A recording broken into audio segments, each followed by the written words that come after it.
কেন মীনাক্ষী মুখোপাধ্যায়কে এত গুরুত্ব এবং বাকিদের গুরুত্বহীন করে দেওয়া হচ্ছে?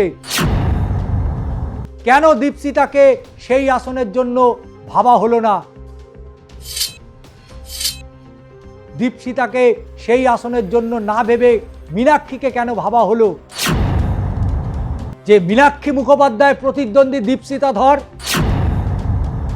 উত্তরপাড়ার সিপিএম প্রার্থী মীনাক্ষী মুখোপাধ্যায় নিশ্চিত, তাই তিনি প্রচারে নেমে গিয়েছেন।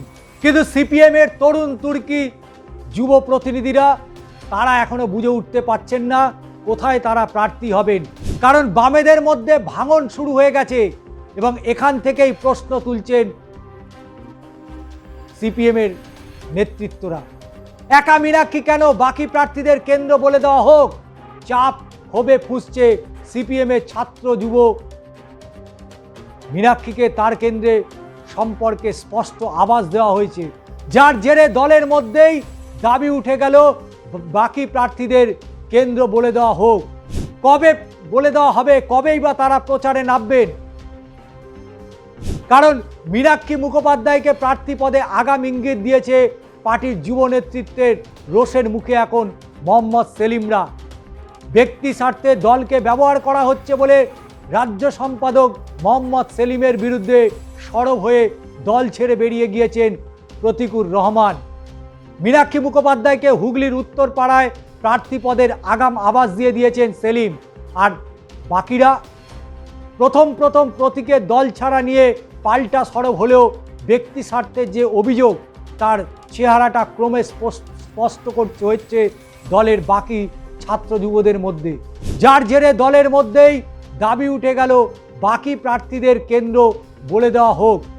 অন্তত মীনাক্ষীর মতো তারাও যাতে ইঙ্গিত পেয়ে যান, তাদেরকেও যাতে ইঙ্গিত দেওয়া হয়। একটি দল থেকে দাবি, পরিস্থিতি বেগতিক বুঝে মীনাক্ষীও এই দলের থেকে কিছুটা আলাদা থাকায় শ্রেয় বলা ভালো। কারণ যেভাবে একের পর এক প্রশ্ন উঠে আসছিল সেই জায়গায় মীনাক্ষী প্রায় চুপ ছিল। মীনাক্ষী ইতিমধ্যেই একাধিক কর্মী বৈঠক করে নিয়েছেন। একদিকটা পরিষ্কার যে সেলিম এবং তার গোষ্ঠী এবারও মীনাক্ষীকে দলের মুখ করতে এগিয়ে রাখতে চাইছে, কিন্তু দলের মধ্যে বিদ্রোহের আঁচ পেয়ে মীনাক্ষীকেই যে মুখ করে দল নামতে চাইছে তেমন স্পষ্ট ঘোষণা করছে না এ রাজ্যের সিপিএম। এখানে আরও একটি ক্ষোভের পরিস্থিতি তৈরি হয়েছে। কেন মীনাক্ষী মুখোপাধ্যায়কে এত গুরুত্ব এবং বাকিদের গুরুত্বহীন করে দেওয়া হচ্ছে? বিগত লোকসভা ভোটে শ্রীরামপুরের কেন্দ্রের প্রার্থী হয়েছিল দীপশিতা ধর। দীপশিতা সব থেকে বেশি ভোট পেয়েছিলেন উত্তরপাড়া বিধানসভায়। সেদিক থেকে এই আসন তুলনামূলকভাবে সিপিএমের কাছে ভালো। এই প্রশ্ন উঠছে, কেন দীপশিতাকে সেই আসনের জন্য ভাবা হলো না? দীপশিতাকে সেই আসনের জন্য না ভেবে মীনাক্ষীকে কেন ভাবা হলো? স্বাভাবিকভাবেই পক্ষপাতদুষ্ট এবং ব্যক্তি স্বার্থের অভিযোগ উঠছে এখানেই। সেলিমের গুড বুকে থাকা মীনাক্ষীকে কেন সব ক্ষেত্রে অ্যাডভান্টেজ দেওয়া হচ্ছে, বাকিদের কেন অন্ধকারে রাখা হচ্ছে তা নিয়েও আলিমুদ্দিনের ভেতরে উঠছে প্রশ্ন। চুপি চুপি গোপনে তাকে বলে দেওয়া হলো উত্তরপাড়ায় তুমিই দাঁড়াবে। কেন চুপি চুপি? বামেদের মধ্যে তো এটা তো ছিল না। তবে একটি সূত্রে জানা গিয়েছে গত 2-3 দিনে এ নিয়ে এসএফআই রাজ্য কমিটির দপ্তরে অর্থাৎ দীনেশ মজুমদার ভবনে ছোট ছোট দলে ব্যক্তিগত স্তরে কিছু চর্চা চলছে। সেসব চর্চায় এই ধরনের ক্ষোভের কথাই উঠছে, যদিও এ নিয়ে প্রকাশ্যে কেউ মুখ খুলছেন না। এমনকি দলের শাসক গোষ্ঠীর কানেও বিষয়টি গিয়েছে। তারা এ নিয়ে খোঁজ খবর করলেও সেভাবে কোনো পক্ষই প্রকাশ্যে কিছু জানাননি। এ নিয়ে চাপা ক্ষোভের জন্ম হচ্ছে বলে সূত্রের খবর। স্বাভাবিকভাবেই যার প্রভাব নির্বাচনে পড়তে বাধ্য। এদিকে বামেদের যে জোট, সেই জোট কতটা কি হবে তা নিয়ে চূড়ান্ত কিছু হয়নি। চূড়ান্ত তালিকা প্রকাশের আগেই ভোট ঘোষণা হতে পারে বঙ্গে, বড়সড় ইঙ্গিত ছিল নির্বাচন কমিশনের। চূড়ান্ত তালিকা প্রকাশের আগেই ভোট ঘোষণা হতে পারে। তাই স্বাভাবিকভাবেই প্রশ্ন উঠছে সিপিএমের অন্দরে আলিমুদ্দিনে দীনেশ মজুমদার ভবনে। কেন মীনাক্ষী মুখোপাধ্যায়কে চুপি চুপি বলে দেওয়া হলো? বাকিদেরকে কেন বলে দেওয়া হচ্ছে না তারা কোন আসনে প্রতিদ্বন্দ্বিতা করবেন? কেনই বা দীপশিতাকে সরিয়ে মীনাক্ষী মুখোপাধ্যায়কে সেখানে জায়গা করে দেওয়া হলো? তাহলে কি আবারও দল ছাড়তে চাইছেন দীপশিতা? কারণ গত কয়েকদিন ধরে আমরা প্রতিকুর রহমানকে নিয়ে যে চর্চার মধ্যে আমরা ছিলাম, সেই চর্চায় দুটো নাম আরও কিন্তু সংযুক্ত হয়েছিল, যাদের মধ্যে দীপশিতা ধর এবং অবশ্যই সৃজন ভট্টাচার্য। সৃজন অবশ্য প্রকাশ্যে জানিয়ে দিয়েছে তিনি কোনো দল বদল করছেন না, কিন্তু উত্তরপাড়ার এই আসনে অর্থাৎ শ্রীরামপুর লোকসভার আসনের মধ্যে উত্তরপাড়ায় দীপশিতা অনেকটা ভোটে এগিয়েছিল, আর সেখানে দীপশিতার বদলে কেন মীনাক্ষী মুখোপাধ্যায়কে দেওয়া হলো? যে লড়াই আমরা শ্রীরামপুরে দেখেছিলাম দীপশিতা ধরের নেতৃত্বে, যেভাবে শ্রীরামপুরে অনেকটাই ব্যাকফুটে যেতে চলেছিল দীর্ঘদিনের সাংসদ কল্যাণ বন্দ্যোপাধ্যায়। যদিও বিজেপির যিনি প্রার্থী হয়েছিলেন অর্থাৎ কল্যাণ বন্দ্যোপাধ্যায় প্রাক্তন জামাই, কিন্তু সেই দীপশিতা ধরকে সরিয়ে উত্তরপাড়ায় প্রার্থী করা হলো মীনাক্ষী মুখোপাধ্যায়কে। এখনো সায়নদীপ বাকি, এখনো সৃজন বাকি, এখনো দীপশিতা বাকি, এরকম কলতান কার নাম বলবো?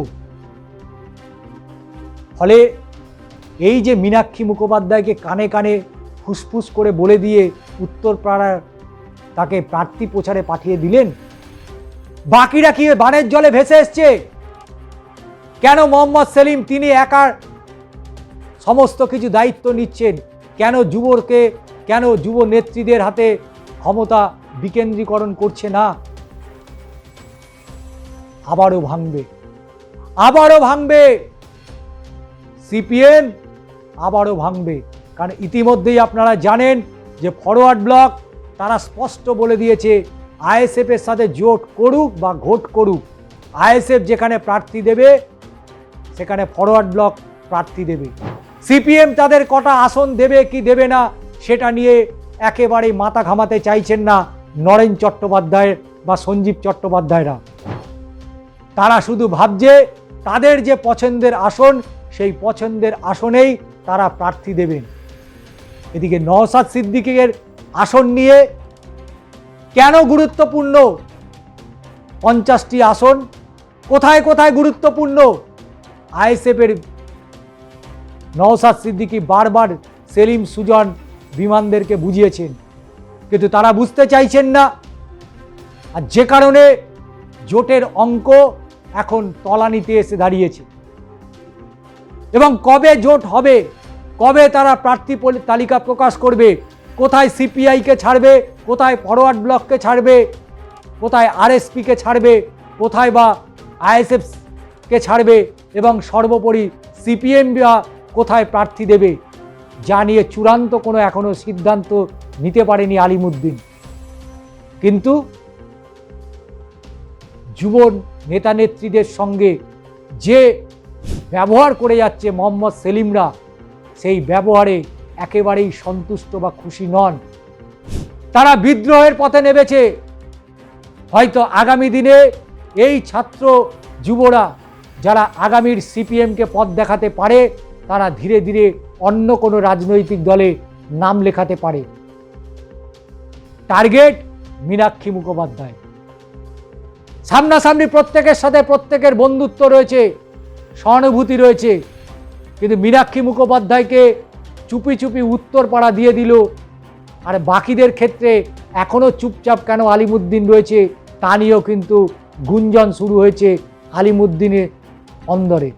তাহলে কি পরিস্থিতি এদিকেই যাচ্ছে যে মীনাক্ষী মুখোপাধ্যায় প্রতিদ্বন্দ্বী দীপশিতা ধর, উত্তরপাড়ার লড়াইটা তাহলে হাড্ডাহাড্ডি হবে?